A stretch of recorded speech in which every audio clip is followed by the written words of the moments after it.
प्रायोजक है। सच्ची सहेली, महिलाओं के लिए सबसे भरोसेमंद औषधि एवं टॉनिक।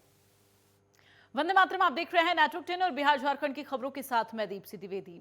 सबसे पहले झारखंड की खबर का रुख करेंगे, जहां गुमला जिले के अलग अलग इलाकों में इन दिनों कांग्रेस कार्यकर्ता पेट्रोल डीजल के साथ ही गैस की कीमतों में हो रही वृद्धि को लेकर प्रदर्शन कर रहे हैं। कांग्रेस कार्यकर्ताओं ने महंगाई के लिए बीजेपी को जिम्मेदार ठहराया। कांग्रेस जिला अध्यक्ष रोशन बरवा के नेतृत्व में जिला मुख्यालय में विरोध प्रदर्शन किया गया। प्रदर्शन कर रहे कांग्रेस कार्यकर्ताओं से बात की हमारे संवाददाता सुशील कुमार सिंह ने। कीमतों में वृद्धि हो रही है, उससे कहीं ना कहीं आम जनजीवन प्रभावित है और कांग्रेस इसको एक मुद्दा बनाकर चल रही है। हम कांग्रेस के यहाँ कार्यकर्ता हैं, उनसे हम जानना चाहेंगे कि जिन मुद्दों को लेकर ये सड़कों पर उतर रहे हैं, उन मुद्दों को लेकर लगातार इनके द्वारा आंदोलन किया जा रहा है, उसका प्रभाव क्यों नहीं पड़ रहा है? पूरे देश में कांग्रेस पार्टी के द्वारा राष्ट्रव्यापी कार्यक्रम चलाया जा रहा है। जिस प्रकार पेट्रोल डीजल और गैस में लगातार दिन प्रतिदिन दामों में वृद्धि हो रही है, उसके खिलाफ में कांग्रेस आलाकमान ने निर्णय लिया कि आम जनता का जो जेब है वो भारी मात्रा में कटते जा रहा है और ये निरंकुश मोदी सरकार महंगाई कम करने में निश्चित तौर पर विफल साबित हुई है। देखिए, समाधान निश्चित तौर पर ये है कि जिस प्रकार ये ठग फुसला के आज महंगाई का जो मुद्दा है, बेरोजगारी का मुद्दा है, जो बढ़ती कीमत का मुद्दा है, ये मुद्दा को चुनाव से दूर करके जाति पाति धर्म की राजनीति से ये करके चुनाव को जीतने का काम करते हैं। निश्चित रूप से जनता का साथ हमको मिलेगा और ये आंदोलन जो है सो ये कांग्रेस पार्टी जो छेड़ी है वह जनता हित में छेड़ी है और हम जन सहयोग से ही मोदी जी को एक दिन घुटना टेकने के लिए मजबूर करेंगे और अच्छे दिन लाने का जो वादा उन्होंने किया है, जो झूठा जुमला पहनाया है, जनता इसको मान। स्थिति में वृद्धि को लेकर केंद्र सरकार को घेरने की कांग्रेस की कोशिश निश्चित रूप से कारगर साबित हो रही है। जगह जगह पर आंदोलन हो रहा है, लेकिन इसका क्या रिजल्ट हो पाएगा यह तो आने वाला समय बताएगा। लेकिन इतना तय है, सरकार किसी की भी हो, गरीबों को मार झेलनी पड़ रही है। मोदी सरकार को भी ये सोचना चाहिए कि आखिरकार गरीबों को जो बोझ पड़ रहा है तो गरीबों का जीवन कैसे चल पाएगा। कांग्रेस इस मुद्दे को उठा रही है, राजनीतिक मुद्दा है, लेकिन इतना तय है कि गरीबों का जीवन आफत में जरूर पड़ता जा रहा है। नेटवर्क 10 के लिए गुमला से सुशील कुमार सिंह। बीजेपी अनुसूचित जाति मोर्चा के प्रदेश और जिला पदाधिकारियों के साथ रांची स्थित पार्टी कार्यालय में बैठक हुई। बैठक की अध्यक्षता बीजेपी अनुसूचित जाति मोर्चा के प्रदेश अध्यक्ष अमर कुमार बाउरी ने की और बैठक को संबोधित करते हुए अमर कुमार बाउरी ने कहा कि बीजेपी अनुसूचित जाति मोर्चा राज्य के सभी अनुसूचित जाति समाज के लोगों के हक और अधिकार के लिए प्रयासरत रहती है। उन्होंने कहा कि आज झारखंड के कई हिस्से में अनुसूचित जाति समाज के लोगों के साथ अन्याय की घटनाएं आम हो गई हैं और पीटांड की 2 महिलाओं के पीएम आवास को वन विभाग द्वारा गिरा दिया गया। उन्होंने कहा कि इस मामले को विधानसभा में भी सरकार के संज्ञान में लाया गया था, लेकिन अभी तक सरकार ने उन पीड़ित महिलाओं को वापस घर देने के लिए कोई ठोस कदम नहीं उठाया है। आज अपने झारखंड प्रदेश अनुसूचित जाति मोर्चा भारतीय जनता पार्टी की एक आवश्यक बैठक हम लोग आगामी कार्यक्रमों की तैयारी के संबंधित बुलाए थे। अभी अपना स्थापना दिवस पार्टी का 6 तारीख को है, 2 दिन के बाद ही, और फिर भारत रत्न डॉक्टर बाबा साहब आम्बेडकर जी की जन्मजयंती भी 14 अप्रैल 11 तारीख को अपने डॉक्टर ज्योतिबा फुले जी की भी जयंती है और फिर बाद 15 अप्रैल से 15 जुलाई तक अपना संगठन महापर्व चलने वाला है, जिसमें प्रशिक्षण के कार्यक्रम भी आयोजित होने हैं। वहीं शिबू सोरेन जनजातीय डिग्री महाविद्यालय में बोरियो विधायक लोविन हेम्ब्रम द्वारा 1932 खतियान के आधारित नियोजन नीति को लेकर जन आक्रोश महासभा का आयोजन किया गया। वहीं इस सभा को लेकर पार्टी के अंदर ही हलचल तेज हो गई। जेएमएम पार्टी के स्तर से लगातार इस आयोजन पर पार्टी के वरिष्ठ नेता लोविन हेम्ब्रम पर हमलावर हो रहे हैं और आपको बता दें कि जेएमएम के कल पार्टी के वरिष्ठ विधायक स्टीफन मरांडी ने लोविन हेम्ब्रम पर पार्टी के खिलाफ काम करने का आरोप लगाया था और उसी को लेकर आज लोविन हेम्ब्रम ने पलटवार किया। उन्होंने कहा कि जो स्टीफन मरांडी पार्टी के हित की बात करते हैं वो उस समय कहां थे जब कांग्रेस में चले गए और फिर जेएमएम में आए, और उन्होंने स्टीफन मरांडी को नसीहत देते हुए कहा कि स्टीफन को भी इस आंदोलन में शरीक होना चाहिए। हम कहाँ पार्टी का विरोध कर रहे हैं? गुरुजी हमारे नेता हैं, गुरुजी हमारे गुरु हैं, गुरुजी ने हमको राजनीतिक सिखाया है और पार्टी विरोधी कोई काम ऐसा हमने नहीं किया है। जहाँ तक कि पार्टी विरोधी काम किया है स्टीफन मरांडी, जिस समय एक बार वो पार्टी छोड़ करके वो कांग्रेस में चले गए थे और आज आकर हमको पाठ पढ़ा रहे हैं। ये बहुत गलत बात है। हम ऐसा विश्वास नहीं करते थे, सोचे तक नहीं थे कि इतना पढ़ा लिखा आदमी भी इस तरह का बात करेगा। और हम कहते हैं स्टीफन मरांडी हमसे सीनियर है, उसको आगे करना चाहिए, लेकिन नहीं किया। गुमला जिले में कल होने वाले सरहुल पर्व को लेकर जिले के अलग अलग क्षेत्रों के सरहुल पूजा समिति के सदस्यों द्वारा बैठक का आयोजन किया गया। इस बैठक में शांतिपूर्ण तरीके से सरहुल मनाने के विषय पर चर्चा हुई। सभी के बीच सहमति बनी कि नियमों के मुताबिक त्योहार मनाया जाएगा। तो शांतिपूर्ण तरीके से सरहुल पर्व मनाने को लेकर यह बैठक हुई, जहां पर सभी ने ये सहमति जताई है कि शांतिपूर्ण तरीके से सरहुल का पर्व मनाया जाएगा।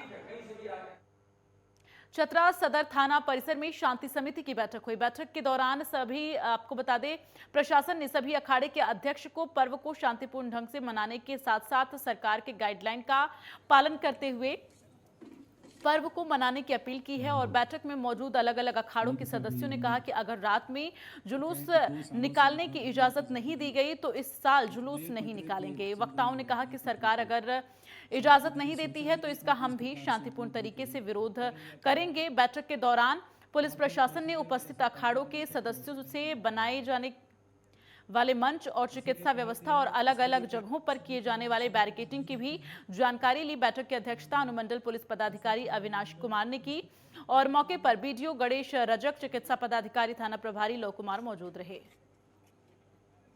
धारा 22(2) एच के तहत प्रदत्त शक्तियों का प्रयोग करते हुए जो आदेश निकला है, इसमें पहला ये है कि धार्मिक जुलूस को छोड़कर सभी जुलूस निषिद्ध है, जिसमें निम्नलिखित शर्तों के अधीन अनुमति दी जाती है। यानी कि क्या क्या कंडीशन इसमें लगाया गया है कि यदि जुलूस निकलेगा तो उसमें से टर्म जो बताता है, तो पहला टर्म यह है कि धार्मिक जुलूस में व्यक्तियों की संख्या 100 से अधिक नहीं होगी। इसी में दिया है कि द्वितीय, यदि एक स्थान पर अनेक जुलूस एकत्रित होते हैं या जुलूस के स्वागत के लिए व्यवस्था की जाती है।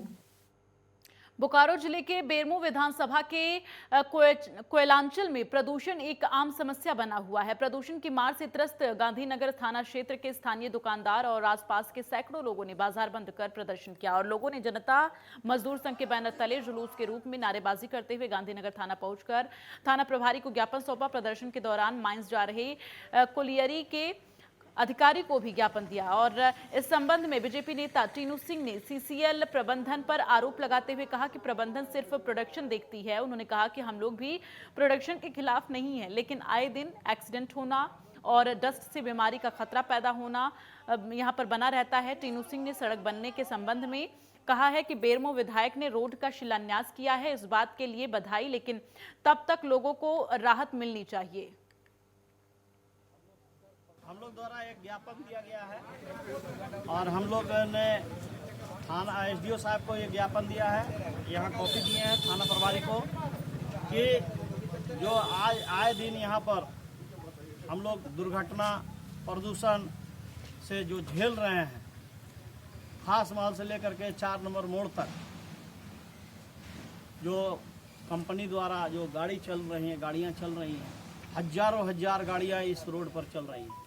रोड के किनारे दुकानदार कॉलोनी, सारा यहाँ आवासीय कॉलोनी और सारे मजदूरों का घर है और कहीं ना कहीं मजदूरों को आज विगत 2 साल से सड़क और प्रदूषण दोनों से झेलना पड़ रहा है।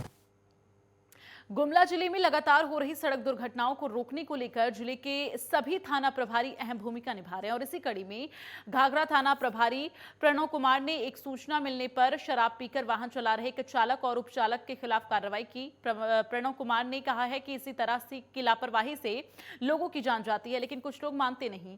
थाना प्रभारी प्रणव कुमार ने कहा है कि ऐसे लोगों के खिलाफ सख्त कार्रवाई की जाएगी।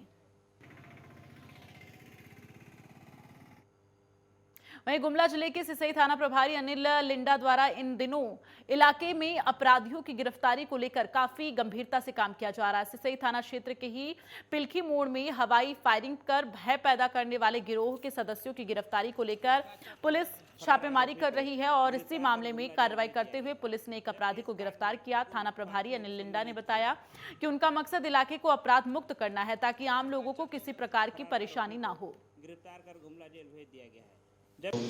राजेश नायक को इस कांड में रिमांड किया गया था और इस कांड में फिरार चल रहे ओम प्रकाश पाठक को कल बसिया थाना अंतर्गत उसके घर से गिरफ्तारी हुई